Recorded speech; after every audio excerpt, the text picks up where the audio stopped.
복된 성일 귀한 예배에 참석하신 여러분 모두 주님의 은혜가 이 시간 강같이 부어지게 되고 날 믿는 자에는 배에서 생수의 강이 넘쳐난다 말씀하신 것처럼 우리 영혼을 시원케 할 그 생수의 강 성령의 역사 여러분에게 넘쳐나게 되는 시간이 되기를 주의 이름으로 축원을 드립니다. 하나님은 6일에 걸쳐서 천지 만물을 창조하실 때에 매일매일 참 좋다 이런 말씀을 반복하셨습니다.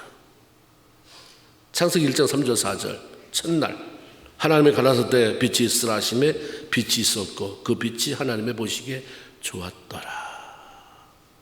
세상 시작될 때 하나님의 음성 참 좋았더라. 참 좋다. 난 하나님이 너무 좋다. 나는 네가 너무 좋아. 나는 어머님이 너무 좋아요.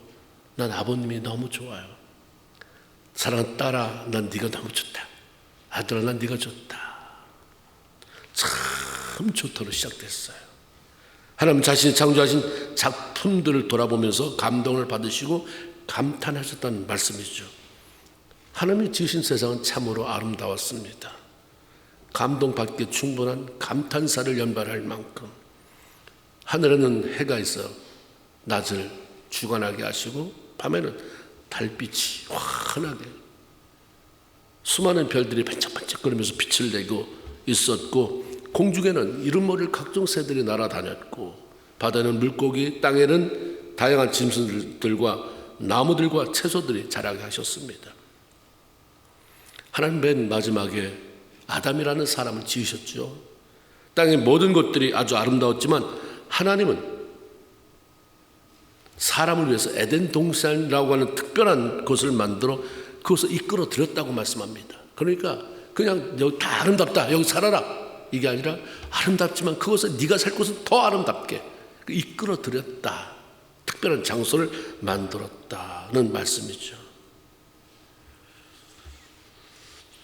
하나님의 특별한 배려는 첫사람 아담의 마음을 얼마나 감동시켰을까요?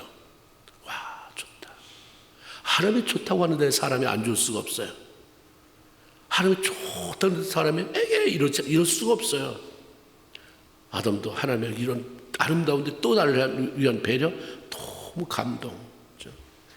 그 아름다운 에덴 동산에 아담 홀로 사는 것이 좋아 보이지 않던 하나님은 그를 위해서 하와라고 하는 여자를 만들었다고 말씀하셨습니다. 하와라고 하는 여자가 만들어졌잖아요. 눈을 떴을 때 와 이게 도대체 뭐냐. 황홀하고 아름다운 그 모습을 보고 얼마나 감동과 설렘이 있겠습니까? 이거 다 쓰려면 성경이 너무 방대해지니까 이런 건 우리의 상상에 맡긴 거 아니겠어요? 우리가 기도하면서 느껴보면 너무 아름다운 게 계속 제가 제일 좋아하는 건 창세기 1장 2장 너무 좋아요. 창세기가 읽을 때마다 새롭고 읽을 때마다 좋고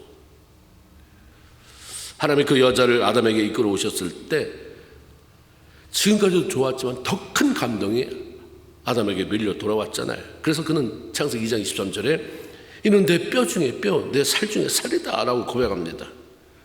하나님이 이렇게 인간의 삶이 처음부터 하나님의 감동으로 시작하게 하셨습니다. 그 감동 속에서 기뻐하고 살아라. 그 감동 속에서 즐거워하고 살아라. 그 감동 속에서 행복하게 살아라. 어떻습니까? 아담과 하만이 아니라 그 이후에 계속되어진 우리에게 똑같은데 하나님은 여러분에게 감동을 주시고 그 감동 가지고 계십니까? 그 감동 때문에 기쁘세요?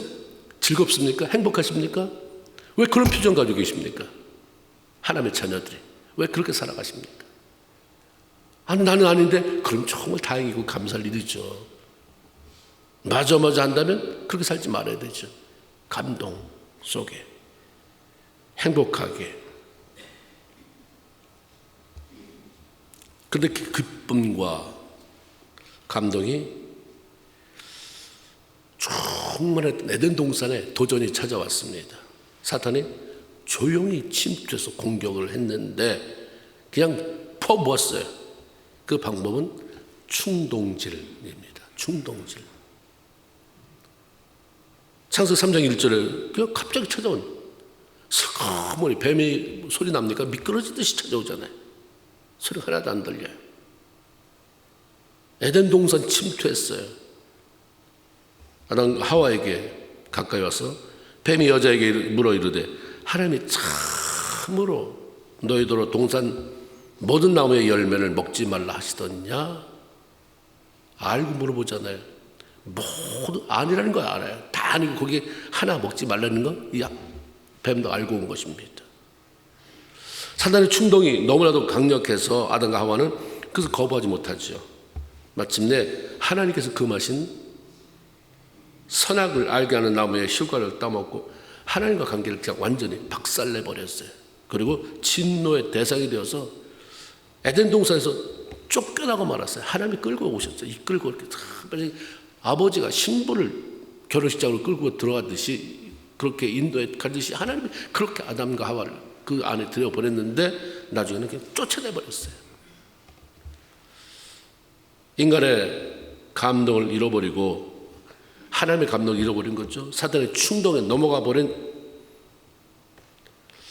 그런 사람들, 그 사람의 삶은 파괴적이에요. 실패하는 자리에 머무를 수밖에 없는 거죠. 우리가 예수 믿으면 구원받으면 감동이 다시 찾아오는 거죠. 그래서 이것 때문에 우리가 끊임없이 기도하는 거고 끊임없이 하나님 앞에 붙잡히게 되려고 하나님 앞에 애쓰는 거죠. 하나님 지금도 자신을 사랑하는 사람들의 마음에 감동을 주시고 또 자신이 계획하신 어떤 일을 이루어 갈 때에 먼저 그 사람으로 하나님이 생각해둔 사람, 하나님의 생각한 교회, 하나님의 어떤 공동체 속에 먼저 그 사람의 마음, 그 공동체 사람들의 마음을 감동을 주시는 것입니다. 뭐든지 미끄럽게 기름 부음이 없이 감동이 없이 할 때 늘 다른 소리, 서로 부딪히는 소리, 시끄러운 소리. 왜 감동이 없으니까 그런 거예요. 하나님 감동이 없는 사람이 일하는데 얼마나 많이 뻐그럭대고 시끄러운 소리, 부딪히는 소리. 하나님 시끄럽다 안 했으면 좋겠는데 그냥 가만히 있어. 감동이 없어서 그런 거죠. 그러니까 하나님 무슨 일 정말 하나님 하시고 싶은 일에는 감동을 줘서 그 사람을 하나님의 계획한 일에 동참시키는 것입니다. 하나님의 감동은 늘 성령의 충만함으로 나타나요. 감동은 하나님을 사랑하게 하고 하나님의 영광으로 살고 싶은 마음이 들게 만들어요. 하나님의 감동이 있으면 그런 마음이 들어요. 그게 사라지면 왜 나만 해야 돼요? 왜 우리만 해야 돼요? 왜 우리 남편만 해야 돼요? 왜 우리 아내만 해야 돼요? 왜 우리 애들만 해야 돼요? 왜 우리만 해야 돼요? 왜 우리 목장만 해야 돼요? 근데 하나님의 감동이 있으면 다 내가 하고 싶잖아요. 하나님을 사랑하고 싶고 더 사랑하고 싶고 하나님의 영광을 살고 싶고 하나님을 사랑하지만 무례하지 않고 내가 저 사람을 좋아하지만 이상하게 인격적으로 부족하면 좋아하지만 무례해져요. 함부로 돼버려요. 그런데 정말 인격적인 사람은 좋아할수록 아끼잖아요. 관계를 잘하려고 더 소중히 여기고 쓸데없는 말 하지 않고 잘 보다듬고 감동을 받으면 어떤 일이 일어나냐면 하나님을 영광스럽게 해드리는 지혜가 주어져요. 오늘 본문의 그 대표적인 예입니다. 애굽 왕 바로가 생생한 꿈을 꿨는데 이게 도대체 무슨 뜻인지를 모르겠는 거예요.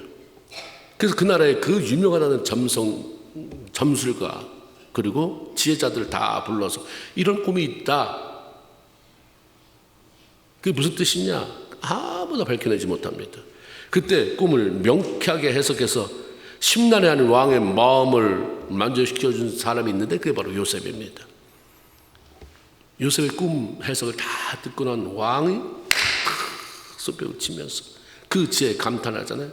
이와 같이 하나님의 영에 감동된 사람을 우리가 어떻게 찾을 수 있겠느냐 선포합니다.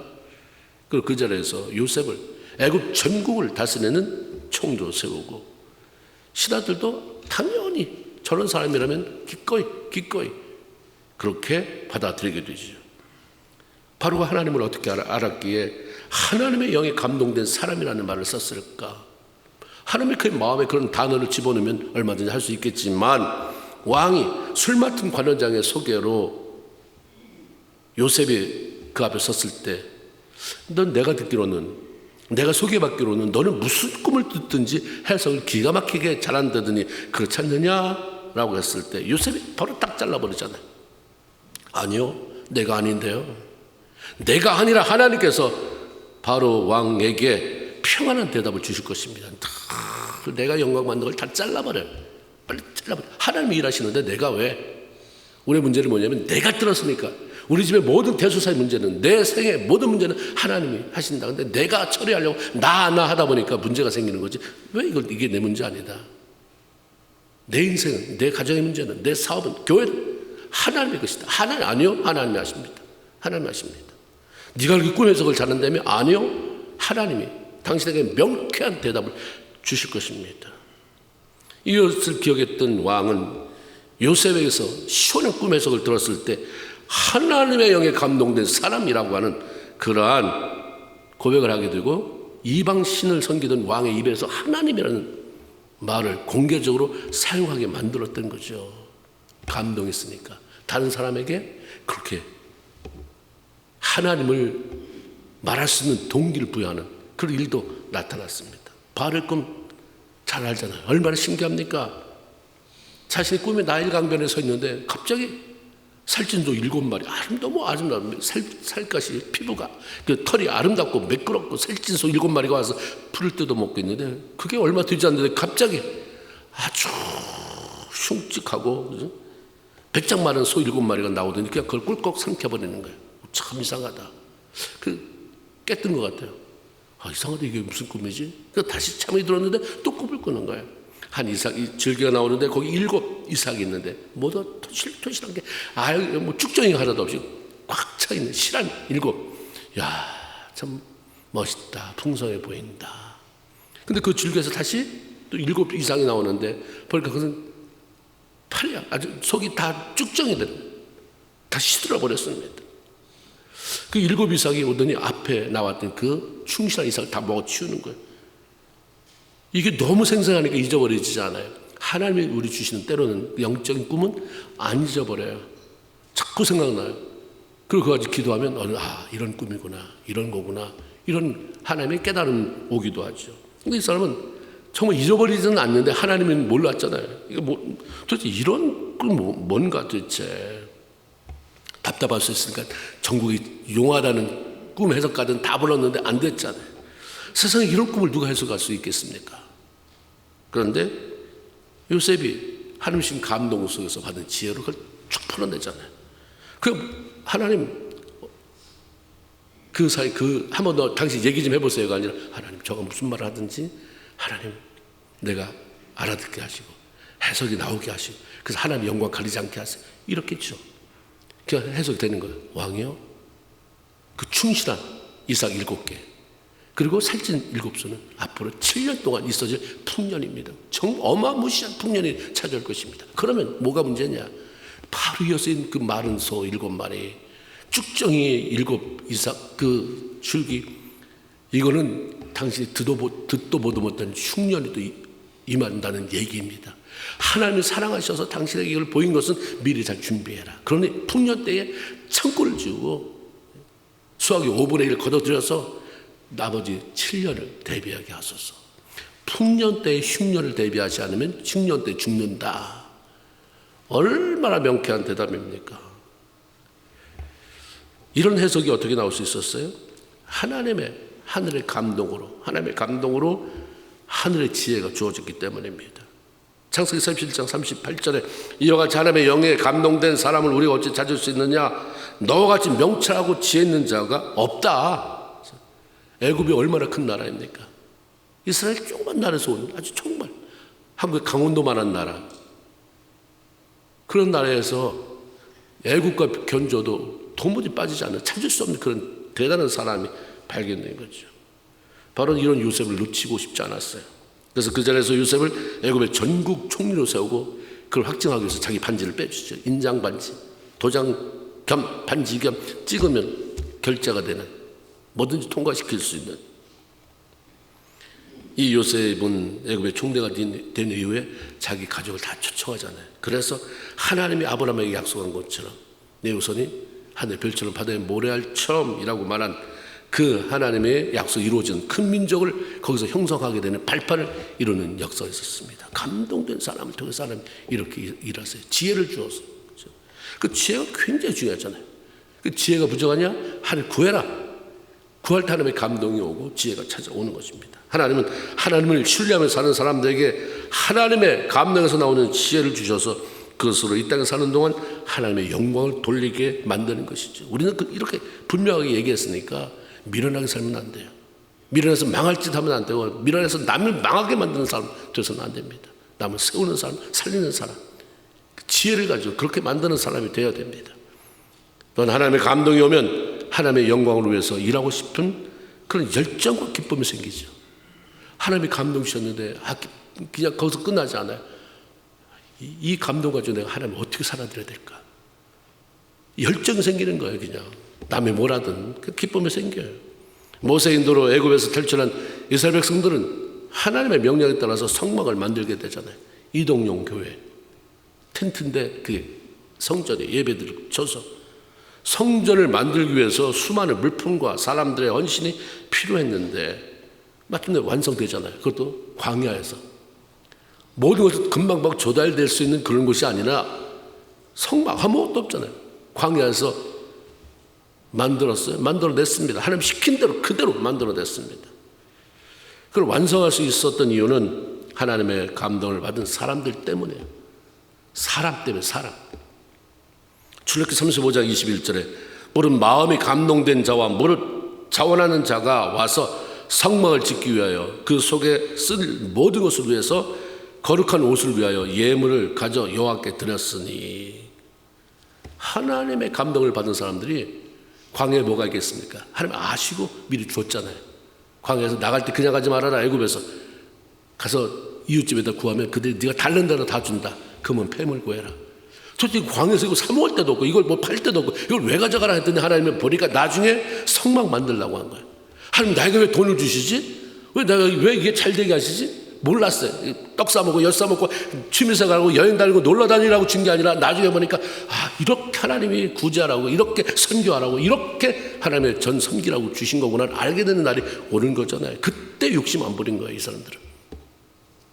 이거 내 건데 조금만 들어가면 이제 우리가 정착지에 가는데 가면 거기서 팔아서 내가 세관 마련해야지. 아니에요. 다 가져 나온 거예요. 왜 그게 가능했냐? 감동됐기 때문에.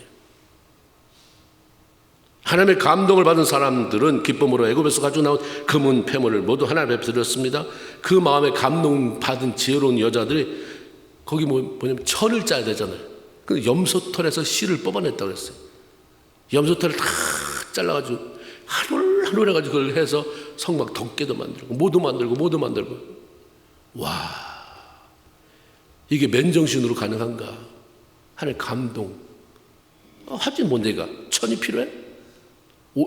거룩한 옷을 만드는데 그럼 내가 실을 만들지. 어떻게 짐승털 잘라서 그거 꽈가지고 아니면 해서 만들지. 그렇게 하다 보니까 아무것도 없는 그곳에서 성막이라고 하는 오늘날 첨단 기술, 과학 기술 가지고도 흉내내기 힘든 그게 완성되잖아요. 하나님이 신의 선에서 보여준 그 수치 그대로, 그 재료 그대로, 그 색깔 그대로 다 내주잖아요. 어느 시대나 하나님의 일이 계속적으로 나가는 것은 그때마다 하나님의 감독 속에 살아가는 사람들이 있기 때문입니다.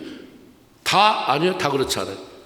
다 세상에 아니요, 거기 숨겨진 사람들이 있다니까요. 하나님이 숨겨놓은 사람, 하나님이 감동 줘서 세우는 사람들이 있어서 그 사람들 때문에 하나님의 일이 돼가는 것이고 하나님의 일은 지속되어 나가는 것입니다. 그 사람이 내가 되기를 우리는 구해야 돼요. 하나님 향한 거룩한 열정 부재의 시대, 열정이 없어요. 진정한 신앙생활하는 사람이 드물다 이 말입니다. 취미생활입니다. 하나님을 향한 열정 부재의 세대에 모든 신앙인에게 필요한 것은 주님으로부터 오는 성령의 충만함, 하나님의 감동으로 충만한 그러한 삶을 살아가는 것입니다. 그래야 주를 위해서 기쁨으로 일을 하며 섬기며 영광 돌리고, 그랬더니 하나님이 나는 전혀 기대하지 않고 주님 신 감동 때문에 했는데 내 삶을 이렇게 하시다니, 하나님이 내 자녀를 이렇게 축복하시다니. 여러분의 세대를 끝날 거 아니잖아요. 그랬더니 하나님이 이렇게 그 후손들의 입을 통해서 우리 부모가 심었더니, 우리 부모가 하나님의 감동에 의해서 기쁨으로 섬겼더니 우리가 그걸 받아 누리는구나, 그 열매를 따는구나, 이런 것도 좀 맛봐야 되잖아요. 하나님이 주시는 감동을 받으면 용기가 생겨요. 말 한마디 제대로 못하고 빌비대는 사람도 하나님의 마음을 감동시키면 그냥 용기가 내요. 다 나오라 그래. 내가 다 대적할 수 있어. 이런 마음이 생기는 거죠. 사무엘 11장에 보면 암몬 군사들이 길앗 야벳 사람들을 공격해서 위협합니다.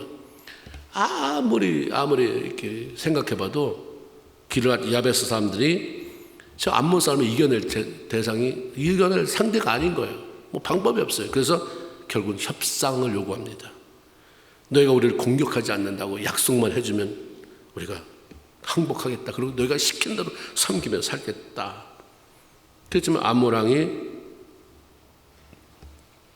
이름이 나왔는데 그런 말을 해요. 내가 너의 모든 그 족속들의 오른쪽 눈알을 다 빼내기까지는 그런 협상 없어. 이건 완전히 모욕이고 공포스러운 협박입니다. 그럼 도대체 어떻게 돼요? 지금 눈이 빠질 때 기다려야 되나? 이런 때에 하나님이 하나님의 영에 감동된 사람을 일으키는 거죠. 그때 일으켜진 사람이 사울입니다. 사울이 하나님의 영에 감동되어서 용기가 생기는 거예요. 어떤 저런 놈이 있어. 내가 나가지. 자네 같으면 그럴 수 없는 사람이에요. 그 사람은 열등감이 많았던 우리 집안 별볼이 없고 열등감이 많은 사람이거든요. 근데 하나님의 감동이 주어지니까 내가 나가지. 나가 싸웠습니다. 모압이 상대가 안 되는 거예요. 모압을 쳤습니다. 야베스 사람들을 구칠해 냈습니다. 하나님의 영에 감동이 되면 용기가 생기는 거예요. 왜 자꾸 뒤로 물러서고 숨어들라고 하십니까? 그러지 말고 하나님 나에게도 용기 좀 주세요. 하나님의 마음 주세요. 하나님의 영에 감동되게 하세요. 하나님의 감동으로 충만해서 용기 있게 하셔서 부족하지만 하나님이 나에게 말씀하시면 아멘 할 수 있게 하세요. 내가 하겠습니다라고 말씀하게 해주세요. 이런 기도가 필요하잖아요. 다윗이 어린 나이에 아버지 말씀에 순종해서 전쟁터에 가잖아요. 형들을 위문하기 위해서 갔습니다. 가보니까 블레셋의 거인 우리가 잘 아는 골리앗이 얼마나 거만하게 포효하고 또 워낙 겉으로 봐도 뭐 대단하니까 사람들이 다 주눅이 들려서 거의 전쟁 지게 생겼습니다. 하나님의 감동이 다윗에게 올라오잖아요. 막 감동이. 그러니까 거룩한 열심으로 채워진 다윗이 블레셋 장소에게 나갑니다. 너는 칼과 단창, 너 키 믿고 나오지만 칼 믿고 나오고 단창 믿고 나오지만 나는 만군의 여호와의 이름으로 네가 모욕하는 이스라엘의 군대 하나님의 이름으로 내가 나간다고 달려들면서 물맷돌 하나 던진 게 그 한 개가 정통 급소를 맞춰서 쓰러뜨리게 되잖아요. 다윗이 왕이 되고 난 후에도 하나님의 감동으로 받은 용기와 하나님의 귀한 도움으로 싸우는 데마다 승리해서 나라를 엄청나게 넓혀 놓았어요. 하나님의 감동으로 채워진 사람들은 언제나 주를 위해서 하나님의 주어진 삶의 현장에서 용기를 가지고 대처해 나가고 이기는 삶을 살아가게 되는 거죠. 그런데 이런 감동이 참 좋은 것이고 그렇게 해야 되는데 문제는 뭐냐면 변함없이 우리가 그 감동 속에 머물지 못하고 충동을 받으면서 그 속에서 좋은 것을 다 잊어버리는 그리고 갈등하면서 산다는 데 문제가 있습니다. 충동이요. 이 설교를 하게 된 것은 제가 하나님이 그 마음을 주신 거예요. 많은 사람이 충동과 갈등, 충동과 감동이라는 사이에서 굉장히 옥신각신하고 충동이 너무 강해서 진다. 감동 속에 살아가야 되는데 많은 신앙인들이 그런가 봐요. 충동대로 사느라고 감동을 다 녹여버리는. 욱해지는 거죠. 누가 뭐라면 욱, 누가 뭐라면 그 말 들어가서 전해주고 충동 속에서 충동은 하나님으로부터 오는 게 아닙니다. 감동은 하나님으로부터 오는 거지만 충동은 사단으로부터 옵니다. 충동이라고 하는 말을 격동시킨다, 자극한다, 부추긴다, 두집어 엎는다. 사단의 부추김을 받고 충동이 되어서 무슨 일을 하면 충동된 상태로 내가 말을 하거나 무슨 행동을 하거나 뭐를 하면 우리 삶에 두고두고 흑역사를 내가 왜 그랬을까? 두고두고 그런 역사를 남기게 된다. 충동, 사단의 충동은 질투를 일으키게 해서 사람을 죽이게도 만들어요. 사울이 한때 왕으로 기름 부음을 받았을 때 성령에 감동됐잖아요. 그때 예언도 했다고 그랬어요. 감동으로 하나님 주시는 그 감동으로 암몬 군사를 무찌르고 아멜렉과의 전쟁에서 승리로 이끌기도 했습니다. 그런데 그가 골리앗을 이끌고 죽이고 백성들의 추앙을 받는 다윗, 사울이 죽인 자는 천천히요, 다윗이 죽인 자는 만만이다, 이런 말을 듣게 되면서 질투가 이제 사탄이 충동하기 시작한 거예요. 그때 다윗이 사울이 탁 잘라서 사탄아 물러가라. 저는 정말 만만을 죽였다고 칭찬받을 만해. 내가 저를 잘 사용해서 내 수하로 두고 같이 합해서 그 만만과 내 천천히 합해서 이 나라를 세울 거야 했으면 문제가 안 되는데 그냥 질투, 왕이 그냥 한 질투. 그 미움이 싹 드는 거예요. 저걸 어떻게 망하게 만들까, 어떻게 죽이게 만들까. 그러니까 감동이 남아있겠어요? 바로 전에 하나님의 감동으로 예언도 하고 그렇게 승승장구했던 사람이 그거 질투에 사탄이, 야 다윗이 이렇게 칭찬받는다, 네가 왕인데 왜 다윗이 저렇게 칭찬을 받니?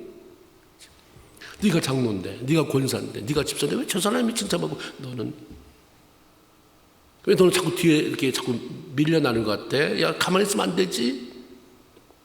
가만히 있지 않잖아요. 사울이 잘르지를 못하는 거예요. 충동을 잘라내야 감동이 살아나는데 충동이라고 하는 악한 건물을 그냥 내두니까 나중에는 감동이 그 밑에 살아있는 것 같은데 나중에 없어져 버리는 거예요. 그러니까 저는 예수 믿는 사람 맞아? 저는 그렇게 오랫동안 예수 믿는 사람 맞아? 그 직분자 맞아? 어떻게 저렇게 쌓아놓아? 어떻게 저렇게 충동해서 사람을 부셔놔가 되는 거죠. 어떻게 사람을 저기 죽이나가? 이건 굉장히 중요한 것입니다. 우리 평생 감동을 가지고 살아야 되는 사람들이기 때문입니다. 다윗이 이제 점점 이 미움이 싹 드니까 죽이고 싶은 거예요. 근데 악신이 왔다 갔다 하는 거예요. 길을 내주면 그 다음에 빠르게 왔다 갔다 하잖아요. 수금을 탔는데 악신 들려서 다윗이 수금을 타주는데 갑자기 창을 떠서 다윗을 죽이려고 하니까 다윗이 도망가고 그 이후부터 계속해서 이제 사울이 다윗을 죽이려고 추격하잖아요. 왕이 왕 정치를 해야 되는데 내가 질투하고 미워하는 그놈 하나 죽이려고 평생 군사 3,000명도 끌고 다니고 그러다가 결국은 그냥 죽어버려요. 전쟁터에서. 감동을 잃어버리면 이런 삶이구나. 그때가 좋았는데만 가지고는 안 돼. 계속 좋아야 되는 거예요. 그러려면 충동 처리가 잘 돼야 돼.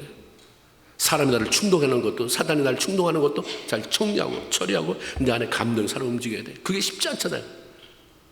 그 충동이 오고 막 모욕적이고 그런데 어떻게 그게 살아나겠어요? 그러니까 하나님 기도하면서 이 온 화살을 뽑아내야 되고 기도를 막아내야 되고 이미 꽂혔으면 꺾어서 뽑아내서 피가 흘리더라도 빨리 지혈시키고 이런 작업이 없이 그냥 그걸 가지고 계속 다니면 평생 골마 터지고 망하는 것입니다. 빨리빨리 처리해야 돼요.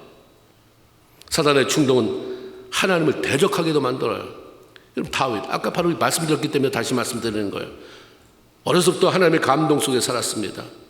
하나님이 내 마음에 합한 자라고 인정했던 사람, 그리고 사랑을 많이 받은 사람이잖아요.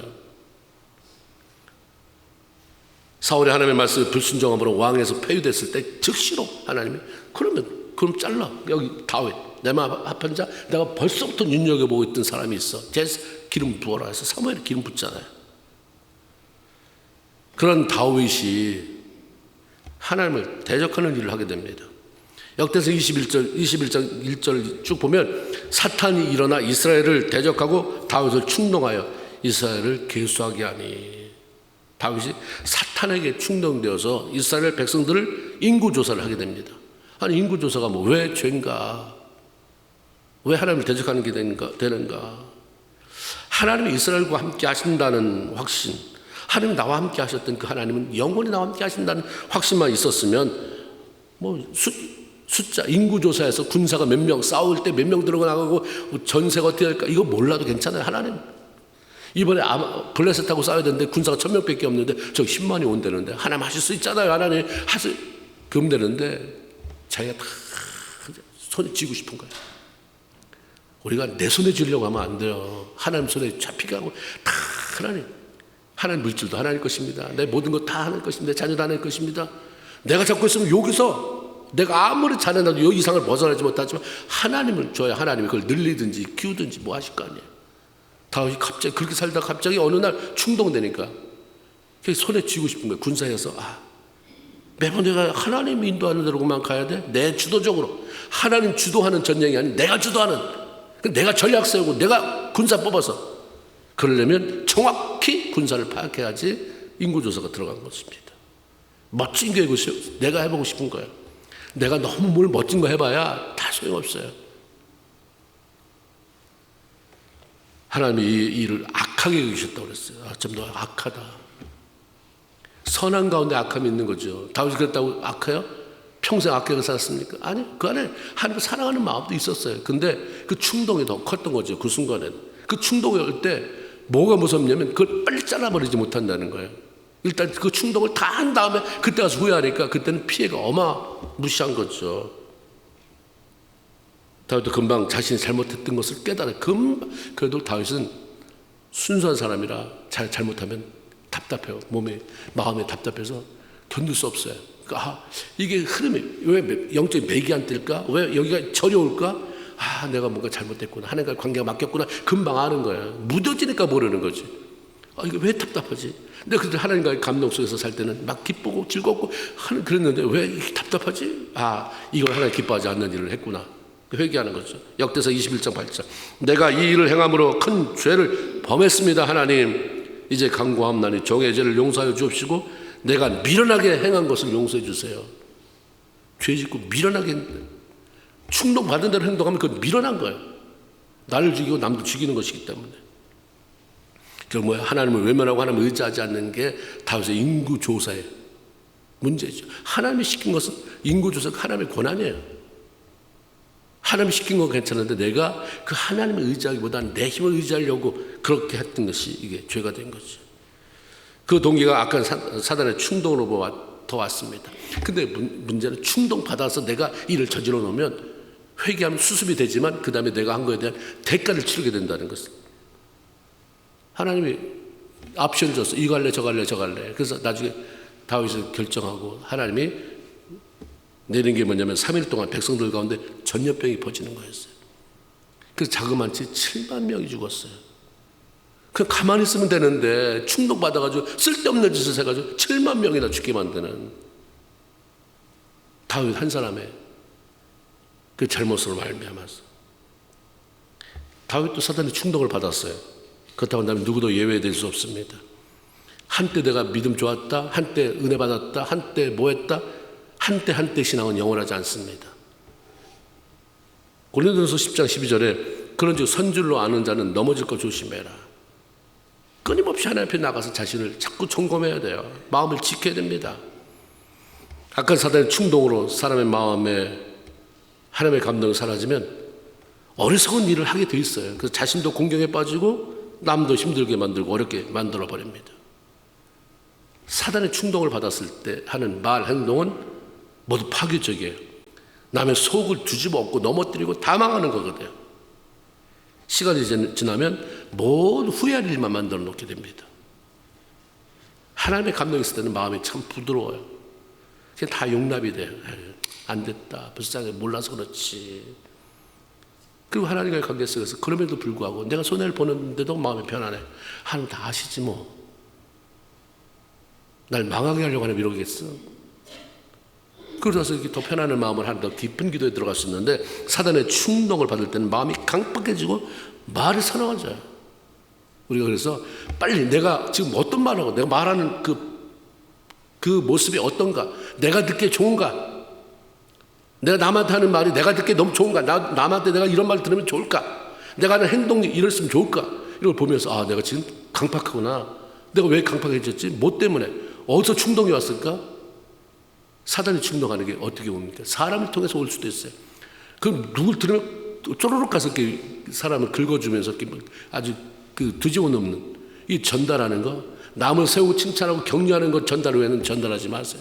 둘 다 망하는 것입니다. 그걸 잘 전달해 주는 사람이 있어요. 남의 약점, 누가 문제가 있다. 자기 얘기는 절대 안 해.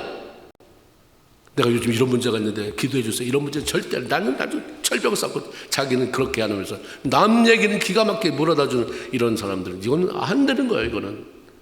이거는 사단이 충동질이에요. 충동질. 그래서 충동하지 말아라.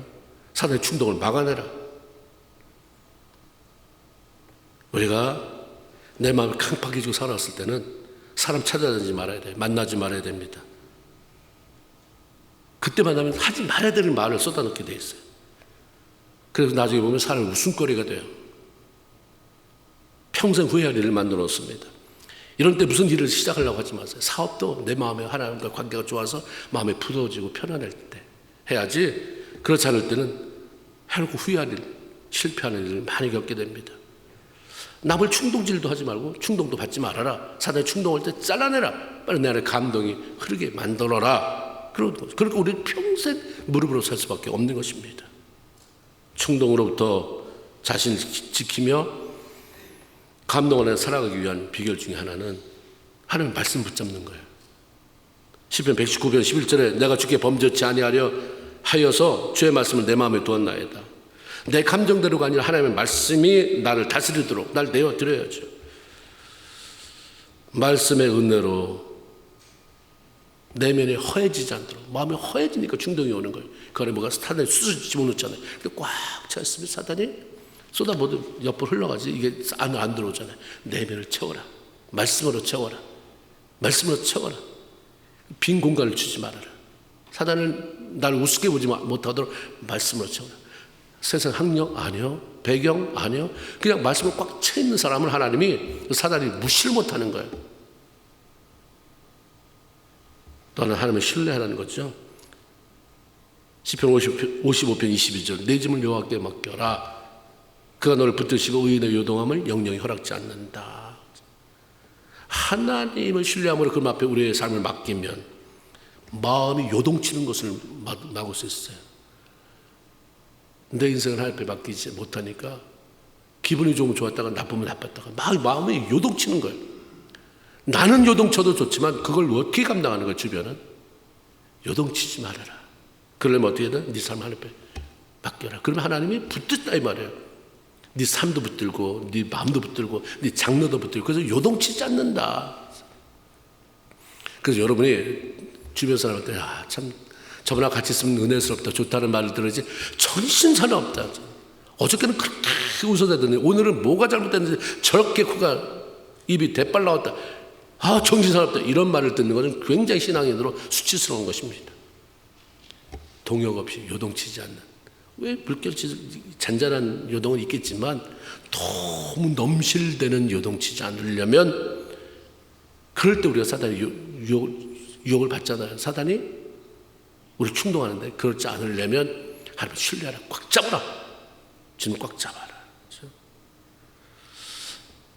참 이 시대에 우리가 충동되지 않은 어떤 세상의 물결에 충동되지 않고 사람의 이런 어떤 것들 유행에 등등등 충동하는 게 얼마나 많습니까? 그 충동에 반응하지 않고 그래서 파괴적인 삶을 모면하고 살아가기는 쉽지 않습니다. 그런데 우리는 쉽지 않다는 걸 알기 때문에 더 하나님의 감동 안에 들어가기 위해서 더 신뢰하고 말씀 붙잡고 무릎으로 나가서 내 영혼 잔잔해, 내 영혼 평안해, 내 영혼 기뻐해. 그런 가운데 내가 살아가는 모습만 봐도 우리 자녀들이 힘을 얻고 우리 교회 성도들이 힘을 얻고 나는 저분보다 예수를 늦게 믿었는데 왜 내 사람은 저렇지 않지? 왜 나는 저 사람보다 더 신앙 경력이 많은데 왜 그럴까? 이러면서 도전을 주고 나도 살고 남도 살리고 하나님을 정말 기뻐하는 안디옥교회 성도들 안디옥교회 되기를 주의 이름으로 축원을 드립니다. 아멘. 기도합시다. 우리 한번 기도합시다. 나는 감동을 잘 받는 사람인지 충동을 잘 받는 사람인지